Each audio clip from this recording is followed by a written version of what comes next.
Welcome back mga ka-TV. Ang video na tatalakayin natin ngayon ay ang chapter 41 ng The Most Notorious Talker Runs the World's Greatest Clan. At kung bago ka lang sa channel ko ay huwag mahiyang mag-like, subscribe o follow at i-click ang notification bell para ma-notify ka sa susunod na video. Paalala, ang video na tatalakayin natin ngayon ay maaaring mag-iba mula sa ilalabas na anime.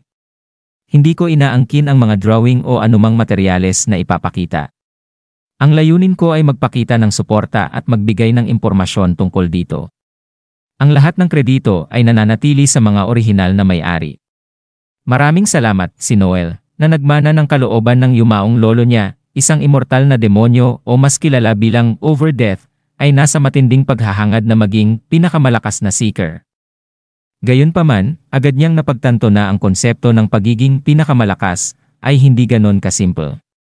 Ang lakas ay hindi lang tungkol sa panalo sa bawat laban, dahil ang bawat labanan ay nakasalalay din sa pagkakatugma ng mga kakayahan, at kahit si Overdeath, na umabot sa pinakamataas na ranggong X, ay may mga limitasyon. Dagdag pa rito, ang sariling trabaho ni Noel bilang isang talker, ay itinuturing na pinakamahina, kaya't mukhang imposible para sa kanya na makamit ang pangarap niyang maging pinakamalakas ng mag-isa.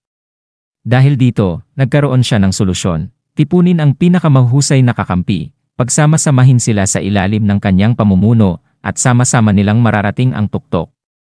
Sa paninindigang ito, itinatag ni Noel ang Wild Tempest, isang clan ng mga natatanging individual na nagkakaisa sa kanilang adhikain. Nagsisimula ang kwento habang naghahanda si Noel at ang kanyang pangkat na birang, na binubuo nina Alma, isang asasin na bihasa sa bilis, Kuga, isang samurai na dalubhasa sa espada, at Leon, isang maasahang knight, para sa isang mahirap na misyon. Ang kanilang tungkulin mula sa guild ay sugpuin ang isang makapangyarihang nilalang na tinatawag na Garm, isang host direwolf na naninirahan sa mapanganib na kalaliman ng Antasyam. Bagamat ang Garm ay kalaban na lampas sa kakayahan ng karamihan sa apat na tao, binigyang inspirasyon ni Noel ang kanyang pangkat sa isang matapang na pahayag, ang pagharap sa mga imposibleng pagsubok ang pinakadiwa ng pagiging seeker. Sa pagtahak sa mga hamong nagtutulak sa kanilang kakayahan, sila'y mag-evolve at magiging mas malakas. Ang Garm ang kanilang magiging pagsubok, at ang determinasyon ni Noel na pamunuan ang kanyang pangkat tungo sa tagumpay ay nagbigay ng walang pag-aalinlangan sa kanilang layunin. Habang papunta sila, ang kanilang samahan at kahandaan para sa labanan ay nagpapakita ng kanilang pagkakaisa at paniniwala sa pamumuno ni Noel. Sa kanilang paglalakbay, binalikan ni Noel ang malungkot na kwento ni Hugo Coppelius, isang maalamat na seeker na ang buhay ay nagkaroon ng dramatikong pagbabago.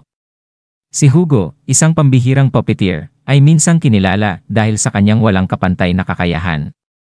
Ang kanyang trabaho, na itinuturing na pinakamalakas dahil sa kakayahan nitong sumagot sa iba't ibang sitwasyon ng labanan gamit ang mga puppet soldiers, ay nagbigay sa kanya ng kontrol sa anumang labanan. Sa edad na 18, nakilala na ang talino at husay ni Hugo ng kanyang mailigtas ang kanyang pangkat mula sa tiyak na pagkatalo sa isang laban, sa kabila ng paglabag sa utos ng kanyang lider na walang kakayahan. Ang pagsuway na ito ay nagdala sa kanya ng parehong paghanga at galit. Dahil inuuna ni Hugo ang kanyang buhay at estratehiya kaysa sa bulag na pagsunod.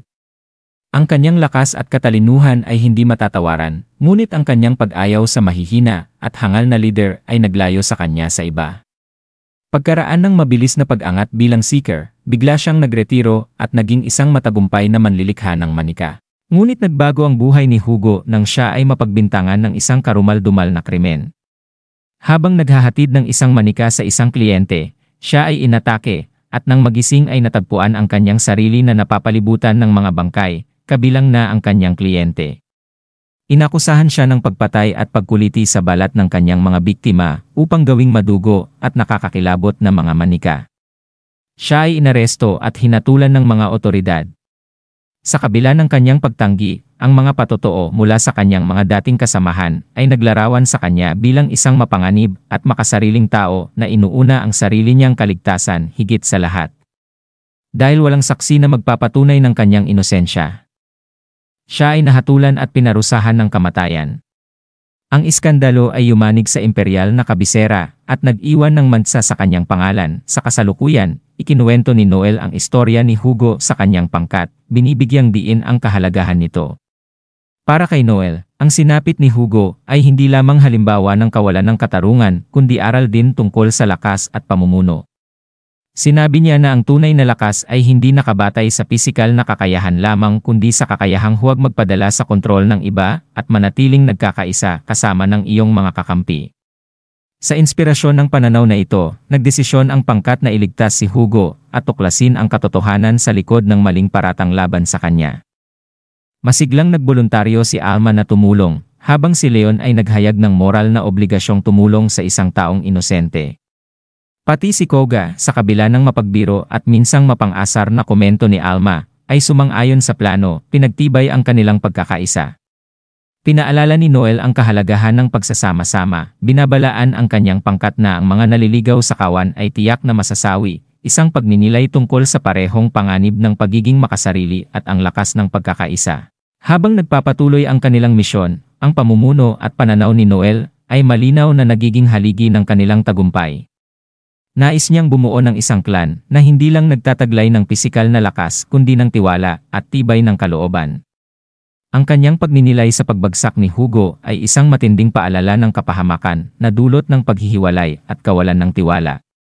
Sa ilalim ng pagkakaisa ng Wild Tempest, naghahanda sila upang harapin ang kanilang mga hamon, batid na ang kanilang tunay na lakas ay nasa kakayahang sama-samang lampasan ang anumang pagsubok. At dito nagtatapos ang chapter 41, The Most Notorious Talker. Maraming salamat sa pagsubaybay hanggang sa muli, paalam.